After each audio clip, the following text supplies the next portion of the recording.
Hi there, friends. I was reflecting. I spent a good bit of time responding to an email just now. It was a lovely email, lovely client, and it just got me thinking about this big dreams are trying to heal us theory that I have, a theory based on 20 years of experience working with clients and their big dreams. Essentially, the point being that I won't go into the whole thing right now. I'll let you find that elsewhere, but that I think our big dreams, I'm talking about big dreams like a calling sort of thing. We've always wanted something or wanted to live a certain way. We always wanted to write a book. We always wanted to sing. Or, find our thing in this world, work-wise, I'm here to do something in this world. Those kind of dreams. I'm not talking about just get a big giant house or that kind of shit.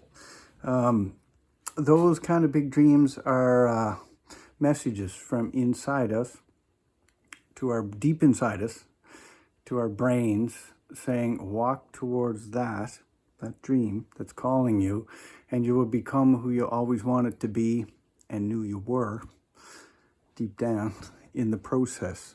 One way to think about it is that over a lifetime leading up to today, we've had hurts and challenges in our lives, traumas.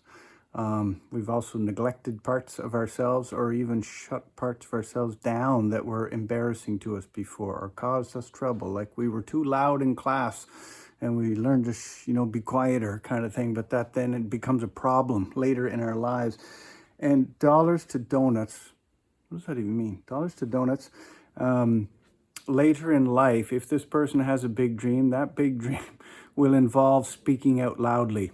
They'll dream of being a singer or something. There's always this very unique relationship between a big dream that I hear about from clients and some of the challenges that they've had in the past. And the dream speaks directly to those challenges in a beautiful but terrible way.